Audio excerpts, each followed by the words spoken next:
अक्सर हमने अपने आसपास ऐसे बहुत से लोगों को देखा होगा जो दूसरों से कम हुनरमंद होते हैं। दूसरे लोगों के मुकाबले उनमें कम टैलेंट होता है, लेकिन फिर भी वो उन लोगों से ज्यादा कामयाब हो जाते हैं।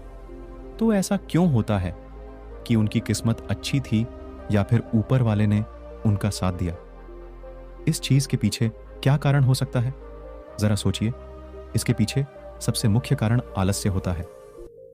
जी हां, कामयाब होने के लिए सिर्फ हुनर नहीं चाहिए, उस काम को करने के लिए जोश और हिम्मत चाहिए। अगर आप में जोश और हिम्मत की जगह पर आलस्य है, तो आप में कितना भी हुनर हो, वो हुनर किसी काम का नहीं रह जाता। जैसे दीमक एक पेड़ को अंदर से खोखला कर देती है। बाहर से तो पेड़ वैसे का वैसा दिखता है, लेकिन अंदर से वो पेड़ खोखला हो चुका होता है। उसी तरह आलस्य आदमी को अंदर से खोखला बना देता है। उसका जोश, उसकी फुर्ती अंदर से मर चुकी होती है। चाहे बाहर से वो आदमी स्वस्थ नजर आए, लेकिन अंदर से आलस्य ने उस दीमक की तरह उस आदमी के शरीर को अंदर से खोखला कर दिया होता है। आज की जो कहानी मैं आपको सुनाने वाला हूं, उसमें आपको आलस्य के कुछ मुख्य कारण पता चलेगा और साथ ही आपको आलस्य को हटाने के लिए कुछ यौगिक उपाय बताए जाएंगे। इससे पहले कि आप इस कहानी में खो जाएं, इस चैनल को सब्सक्राइब जरूर कर लें। तो चलिए कहानी शुरू करते हैं। एक बार की बात है, एक आलसी आदमी बुद्ध के पास आकर कहता है, हे बुद्ध, मैं अपने आप से बहुत परेशान हूं। मैं बहुत ही आलसी आदमी हूं, इसीलिए सब लोग मुझे ताने देते रहते हैं। क्या आपके पास कोई ऐसा मार्ग है जिससे मेरा आलस्य दूर हो सके? यह सुनकर बुद्ध ने कहा कि तुम्हें कैसे पता कि तुम आलसी आदमी हो? इस बात का उत्तर देते हुए वो आदमी बोला, हे बुद्ध, सब लोग मुझसे कहते रहते हैं कि तू बहुत आलसी आदमी है। तुझसे कोई काम ठीक से नहीं होता। तू हर काम को टालता रहता है और बिना जाने क्या क्या बातें कहते रहते हैं। यहां तक कि मेरे परिवार के लोग भी मुझे आलसी आदमी कहकर पुकारते हैं। यह सुनकर बुद्ध उस आदमी से पूछते हैं कि तुम्हारे पास आलसी होने का कोई प्रमाण है? क्या तुम ये सिद्ध कर सकते हो कि तुम एक आलसी आदमी हो? यह सुनकर वो आदमी कहता है कि हे बुद्ध, मैं कभी भी सुबह जल्दी नहीं उठ पाता और हर काम को टालता रहता हूं। मुझे लगता है कि आलसी होने के लिए यह प्रमाण काफी होगा। इस आदमी की बातें सुनकर बुद्ध कहते हैं कि आलस्य को समझने के लिए हमें यह जानना होगा कि आलस्य क्या है और वो किसी आदमी के शरीर में कैसे जन्म लेता है। अगर कोई आदमी किसी काम में पूरा मन नहीं लगा पा रहा, उसमें उस काम के प्रति जोश नहीं है, उत्साह नहीं है, तो उसका कारण आलस्य होता है। आलस्य जोश और उत्साह के विपरीत होता है। इसे समझने के लिए हमें यह जानना अति आवश्यक है कि आलस्य आदमी के शरीर में दो स्तर पर जन्म लेता है, शारीरिक स्तर और मानसिक स्तर। यह कहते हुए बुद्ध ने उसे समझाना शुरू किया। सबसे पहले शारीरिक स्तर पर आलस्य को समझते हैं। इसके बाद बुद्ध ने अपने धम्म के भिक्षुओं की तरफ इशारा करते हुए कहा कि तुम जरा गौर से इन भिक्षुओं का चलना, उठना, बैठना और लेटना देखो। इन भिक्षुओं के चलने में एक तालमेल होता है, एक लय होती है, एक आनंद होता है। और जब ये बैठने की मुद्रा में होते हैं तो इनकी रीढ़ की हड्डी सीधी होती है और गर्दन थोड़ी सी उठी हुई होती है। और वहीं पर जब ये लेटते हैं तो इनका पूरा शरीर एकदम शांत और स्थिर होता है।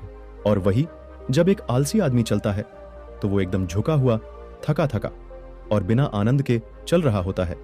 याद रखो, 70% आलस्य हमारे उठने, बैठने, चलने और लेटने से तय होता है। अगर हम अपनी इन अवस्थाओं को समझ लेते हैं और होशपूर्वक चलने, उठने और बैठने का अभ्यास करते हैं, प्रयत्न करते हैं, तो हमारा 70% आलस दूर हो जाता है। शारीरिक स्तर पर आलस्य का दूसरा मुख्य कारण होता है सही नींद ना लेना। अक्सर हमें पता ही नहीं होता कि हमें कितनी देर सोना है। याद रखो, एक मानव शरीर को सीमित समय की नींद लेनी चाहिए। अगर वो सीमित समय से ज्यादा नींद लेता है तो भी वो आलस्य का शिकार होगा, और अगर वो सीमित समय से कम नींद लेता है तो भी वो आलस्य का शिकार होता ही है। यह सुनकर वो आदमी बोला, हे बुद्ध, एक मानव शरीर को कितनी नींद लेनी चाहिए? इसका उत्तर देते हुए बुद्ध ने कहा कि एक मानव शरीर को सहेज से 8 घंटे की नींद लेनी चाहिए। अगर आपका शरीर ज्यादा थका हुआ नहीं है तो 6 घंटे की नींद, अगर ज्यादा थका हुआ है तो 8 घंटे की नींद। इसी के साथ ये भी ख्याल में रखना चाहिए कि सोने के लिए रात का समय निर्धारित किया गया है। कुछ लोग दिन में ही सो जाते हैं, जिसकी वजह से धीरे धीरे आलस्य उनके अंगों में समाने लगता है। शारीरिक स्तर पे आलस्य का तीसरा मुख्य कारण है सुबह जल्दी ना उठ पाना। पूरी प्रकृति, यहां तक कि पेड़ पौधे और पक्षी भी सुबह सूर्य उदय होने से पहले जाग जाते हैं। हम पक्षियों को देखकर भी समझ सकते हैं कि प्रकृति ने मनुष्य के जागने का कौन सा समय निर्धारित कर रखा है। अगर हम सुबह जल्दी उठते हैं, सूर्य उदय होने से पहले उठते हैं, तो हमारे शरीर में एक फुर्ती होगी, एक ताजगी होगी और हम हर काम में अपना मन लगा पाएंगे। यह सुनकर वो आलसी आदमी बोला, हे बुद्ध, लेकिन मेरा काम ऐसा है जो मैं रात में कर पाता हूं। इसी वजह से मैं रात में सही समय पर नहीं सो पाता और सुबह जल्दी नहीं उठ पाता। तो जिन लोगों का काम रात में होता है, वो सुबह कैसे जल्दी उठ पाएंगे? यह सुनकर बुद्ध कुछ सोच विचार करते हैं और उसके बाद कहना शुरू करते हैं, जिन लोगों का काम रात में होता है, उन्हें अपना काम पूरा मन लगाकर करना चाहिए। और यदि ऐसे लोग रात में काम करके दिन में भी सोते हैं और सीमित समय की नींद लेते हैं, तो वे भी आलस्य से बच सकते हैं। लेकिन रात में जितनी गहरी नींद आती है, उतनी गहरी नींद दिन में नहीं आ पाती, क्योंकि दिन में शोर शराबा ज्यादा होता है, जिससे आदमी गहरी निद्रा में नहीं जा पाता। इसीलिए जो आदमी दिन में सोता है, उसे कुछ ऐसी व्यवस्था करनी चाहिए जिससे बाहर का शोर शराबा उसकी नींद में बाधा न बन सके। इसके लिए वो अपने कानों में रुई वगैरह ठूंस सकता है, जिससे बाहर की आवाज उसके कानों में ना पड़े और वो गहरी निद्रा ले पाए। शारीरिक स्तर पे आलस्य का अगला मुख्य कारण होता है भोजन सही समय पर, और सही भोजन न करना शरीर के लिए अति आवश्यक होता है। कुछ लोग ऐसा भोजन करते हैं जिसमें कोई जान ही नहीं होती। अब आप ही सोचिए, जिस खाने में जान ही नहीं है, जिस खाने में ऊर्जा ही नहीं है, वो खाना आपके शरीर को ऊर्जा कैसे दे सकता है? और अगर इंसान ऐसा खाना खाएगा तो उसका शरीर किसी भी काम को करने में प्रतिरोध करेगा ही। अक्सर गलत समय पर उल्टा सीधा भोजन करने से आदमी का मोटापा बढ़ता चला जाता है और एक पतले इंसान के मुकाबले एक भारी शरीर वाले इंसान के शरीर में ज्यादा आलस्य पाने की संभावना हो जाती है। इसीलिए ऐसा भोजन करो जो प्रकृति से सीधा प्राप्त हो रहा हो, जिसमें कुछ ऊर्जा हो। यह सुनकर उस आदमी ने कहा कि हे बुद्ध, शारीरिक स्तर पे तो आलस्य को मैं समझ गया हूं, लेकिन मानसिक स्तर पे आलस्य क्या होता है, इसका उत्तर देते हुए बुद्ध कहते हैं कि इंसान को अपने जीवन में बहुत सारी नाकामयाबी मिलती है। जब वो नाकामयाब होता है, किसी काम को पूरा नहीं कर पाता, तो उसका जोश और उत्साह अगले काम को करने के लिए ठंडा पड़ता जाता है। जब भी वो किसी नए काम को शुरू करता है, तो उसका पिछला काम उसके मन को प्रभावित करता रहता है। इसीलिए वो नए काम को पूरे जोश और उत्साह के साथ और पूरा मन लगाकर नहीं कर पाता, और यही आलस्य का कारण बन जाता है, जिसकी वजह से वो नया काम भी पूरा नहीं हो पाता, क्योंकि उसमें उसका पूरा मन और पूरा जोश नहीं लगा होता है। इसके लिए हमें यह समझना जरूरी होता है कि जो पिछला काम हमारा पूरा नहीं हो पाया, उससे भी हमें बहुत कुछ सीखने को मिला है। उससे हमें एक अनुभव मिला है जो हम अपने नए काम में लगा सकते हैं। तो पिछले काम के प्रति नकारात्मक नजरिया रखने की बजाय सकारात्मक नजरिया रखेंगे तो आलस्य हमारे मन में नहीं आएगा। मानसिक स्तर पे आलस्य का दूसरा मुख्य कारण होता है लक्ष्य का स्पष्ट ना होना। यह कहकर बुद्ध उस आलसी आदमी से सवाल करते हैं कि मान लो यदि तुम किसी जंगल में फंस गए हो और तुम्हारे पास खाने पीने के लिए कुछ भी नहीं है, तो तुम क्या करोगे? वो आदमी कहता है कि हे बुद्ध, मैं जिंदा रहने के लिए उस जंगल में खाने पीने का सामान ढूंढूंगा। यह सुनकर बुद्ध कहते हैं, अगर तुम्हें फिर भी खाने पीने का सामान नहीं मिलता तो? इसका जवाब देते हुए वो आदमी कहता है कि हे बुद्ध, तो मैं किसी भी तरह किसी भी कीमत पर उस जंगल से बाहर निकलने का पूरा प्रयास करूंगा।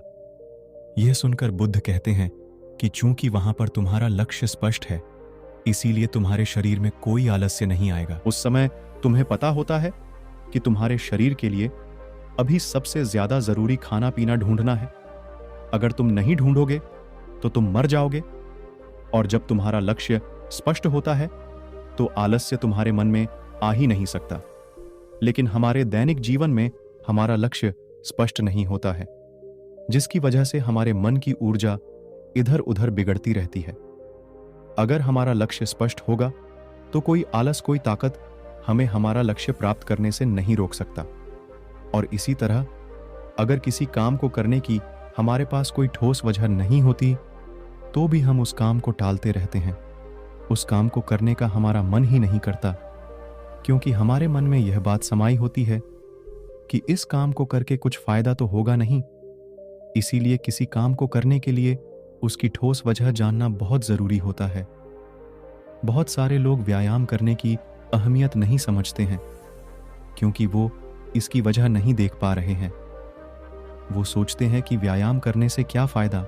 लेकिन जो आदमी दूरदर्शिता रखता है, जो ये देख पाता है कि अगर मैं आज व्यायाम नहीं करूंगा तो भविष्य में मेरा शरीर कितने रोगों से ग्रस्त हो सकता है, तो ऐसे आदमी के पास स्पष्ट लक्ष्य भी होता है और ठोस वजह भी होती है, और इसीलिए वो लोग व्यायाम भी करते रहते हैं। मानसिक स्तर पर आलस्य का अगला मुख्य कारण होता है आलसी लोगों का साथ। अक्सर कुछ लोग आलसी नहीं होते, लेकिन उनके आसपास के लोग आलसी होते हैं। अगर आपकी संगति में आलसी लोग भरे हुए हैं तो आप भी उनकी तरह हो जाएंगे। आपका भी मन काम करने से भागने लगेगा। आलस्य एक छुआछूत की बीमारी की तरह होता है। जितने ज्यादा आलसी लोगों से आप घिरे हुए हैं, आपका मन उतने ही आलस्य को पकड़ लेगा। मानसिक स्तर पर आलस्य का अगला मुख्य कारण है किसी भी काम को टालते रहना। कुछ लोगों की आदत होती है काम को टालते रहना। आज का काम कल पर, कल का काम परसों पर। हमें यह महसूस भी नहीं होता कि धीरे धीरे यही हमारी आदत बन जाती है, और ये काम को टालने की आदत धीरे धीरे आपको आलसी बना देती है। इसीलिए किसी भी काम को कल पर मत डालो। और सबसे आखिर में बुद्ध ने कहा, किसी भी काम को करने के लिए आपके पास उम्मीद होनी चाहिए, उत्साह और जोश होना चाहिए। हर काम को नया काम समझ के करना चाहिए। इसके बाद बुद्ध ने उस आलसी आदमी से कहा कि याद रखना, अगर तुम्हारे पास कोई स्पष्ट लक्ष्य है और उसे करने के लिए तुम्हारे पास कोई ठोस वजह भी है, तो दुनिया की कोई ताकत तुम्हें वो काम करने से नहीं रोक सकती। तो दोस्तों, जीवन में अगर कुछ हासिल करना है तो हमारे पास सिर्फ आज का ही समय। ये मत सोचो कि कल आएगा। ये मानकर चलो कि हमें जीने के लिए सिर्फ ये 24 घंटे मिले हैं। इन 24 घंटों में मरने से पहले मैं क्या कर सकता हूं? ये समझ लीजिए कि एक एक सेकंड मिलकर 1 मिनट बनता है, और एक एक मिनट मिलकर 1 घंटा बनता है, और घंटे दर घंटे एक पूरा दिन बनता है। तो हमारे लिए सबसे ज्यादा जरूरी वो सेकंड है जिनसे पूरा दिन बना हुआ है। इसीलिए अपनी किसी भी सेकंड को बर्बाद मत करो, क्योंकि एक बार जो घड़ी बीत गई वो वापस लौटकर कभी नहीं आती। तो दोस्तों, कैसी लगी आपको ये कहानी? कमेंट सेक्शन में जरूर बताना, और अच्छी लगी तो इस चैनल को सब्सक्राइब जरूर कर लेना। तो मिलते हैं अगली कहानी में। तब तक के लिए अपना ख्याल रखें।